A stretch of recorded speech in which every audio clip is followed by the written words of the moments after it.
ഉസ്താദ് എന്ത് പ്രസംഗിക്കുന്നു, AP ഉസ്താദ് എന്ത് പ്രവർത്തിക്കുന്നു, അത് എല്ലാം നമ്മൾ നോക്കണം. നോക്കിയിട്ട് നമ്മളെ ആവതുപോലെ നമ്മളത് പ്രവർത്തിക്കുകയും വേണം. ഏതുവരെ എന്നറിയോ? ഇന്ന ഫിത്ത ബസ്മി അലാ വജ്ഹി അഖീക സദഖ.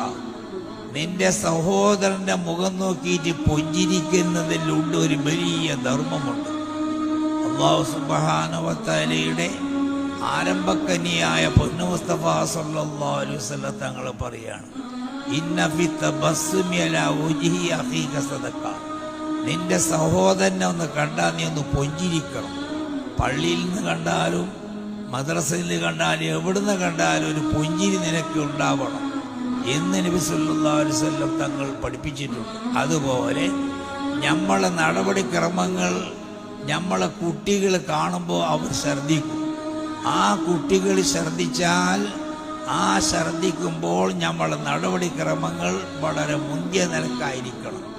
നമ്മളെ മാത്രമല്ല, നമ്മളെ വീട്ടിലേക്ക് ചെന്നാൽ, നമ്മളെ ബാപ്പ ഉള്ള സ്ഥലത്ത് ചെന്നാൽ ബാപ്പാട് സലാം പറയണം, ഉമ്മയോട് സലാം പറയണം, ഭാര്യയോട് സലാം പറയണം, മക്കളോട് സലാം പറയണം എന്ന് വേണ്ട അയൽവക്കത്തുള്ള ആൾക്കാരോട് നല്ല പെരുമാറ്റം പെരുമാറണം. വഖൂനുമായ സ്വാദിഖീൻ, വലിയ വലിയ മഹാന്മാർ അങ്ങനെയാണ്.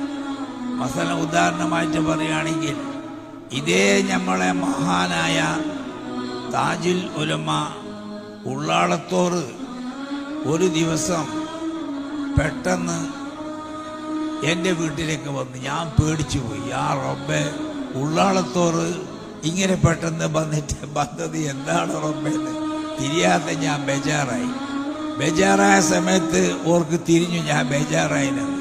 എന്തായിരിക്കും നിങ്ങളൊന്നും പേടിക്കണ്ട, ഞാൻ നിങ്ങളെ കൂട്ടാൻ വേണ്ടി വന്നതാണ്. നാളെ പുതിയ സമസ്തൻ്റെ ഒരു മുഷാവറയുണ്ട്, അതിലേക്ക് കൂട്ടാൻ വേണ്ടി വന്നതാണ്. ഇത് പറയുന്നത് വെള്ളിയാഴ്ച രാവിലെ.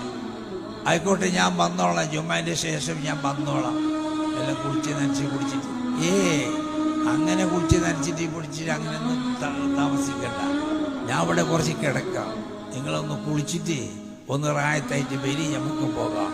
അങ്ങനെ എന്നെയും കൂട്ടിയിട്ട് മഹാനായ ഉള്ളാളത്തോറ് കോഴിക്കോട് കൊണ്ടുപോയിട്ട് മുസാവറയിലൂടെ എത്തിയിട്ട് വിഷയം പറയിപ്പിച്ചിട്ട് എല്ലാവരുടെ എന്നോട് പറഞ്ഞു, നിങ്ങൾ പോയിക്കോളി.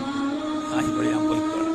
അത് പോയിക്കോളാം, നിങ്ങൾ വണ്ടിക്കോ ബസ്സിലൊന്നും വേണ്ട, ഞാൻ വന്ന കാറില്ലേ, അത് എൻ്റെ കാറാണത്, അതിലിരുന്നോളി, നിങ്ങളെ പരക്കെ കൊണ്ടുപോയിക്കോളി, പൊരേന്ന് എത്തിയിട്ട് കാറ് ഇങ്ങോട്ട് വിട്ടു എന്നാണ്. എന്തൊരു സ്വഭാവം! ഈ പാവപ്പെട്ട അലിക്കുഞ്ഞിക്ക് ഇങ്ങനെയല്ലേ ചെയ്യണ്ട.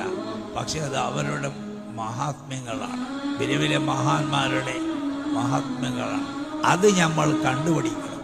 അതുപോലെ നമ്മൾ ഭക്ഷണം കഴിക്കുന്നതും നമ്മൾ ഡ്രസ്സ് ധരിക്കുന്നതും അത് എല്ലാം ശ്രദ്ധിക്കണം. മാത്രമല്ല, നമ്മളെ അയൽക്കാരെ വീടുകളെ കൂട്ടത്തിൽ ഒരു ഹിന്ദുവിൻ്റെ വീടുണ്ടെങ്കിൽ, ഒരു BJP-കാരൻ്റെ വീടുണ്ടെങ്കിൽ, ആ വീട്ടിൽ നിന്ന് രാത്രി പാതിരാക്ക് ആ വീട്ടിലെ കുട്ടികൾ കരയുന്ന കേട്ടാൽ ആ പരക്ക് പോകണം. മനസ്സിലായോ? നമ്മളെ വീട്ടിൻ്റെ അടുത്ത് ഒരു BJP-കാരൻ്റെ വീടുണ്ടെന്ന് വെക്കുക, ആ വീട്ടിൽ നിന്ന് രാത്രി പാതിരാക്ക് കുട്ടികൾ കരയുന്ന കേട്ടാൽ ആ വീട്ടിൻ്റെ അടുത്ത് പോകണം, പോയിട്ട് ആ വീട്ടുകാരനെ വിളിക്കണം. എന്താ നിന്റെ കുട്ടികൾ കരയുന്നതെന്താ ഒന്ന് പറഞ്ഞുകൊള്ളു. അപ്പോൾ ആ വീട്ടുകാരൻ പറഞ്ഞു, പിന്നെ സ്കൂള് വിട്ടിട്ട് അവർ കളിച്ചിട്ട് അങ്ങനെ ഉറങ്ങിപ്പോയതാണ്, പാതിരാക്ക് അവർ പൈച്ചിട്ട് കരയുകയാണ്, പുറത്തിറങ്ങാൻ നോക്കുമ്പോൾ ഒന്നും എൻ്റെ അടുത്ത് ഇല്ല എന്ന് അവൻ പറഞ്ഞാൽ, നീ നിന്റെ വീട്ടിൽ നിന്ന് അയൽവക്കക്കാരൻ്റെ വീട്ടിലേക്ക് ആ മക്കൾക്ക് നീ ഭക്ഷണം കൊണ്ടു കൊടുക്കണം. അതൊരു മര്യാദയാണ്.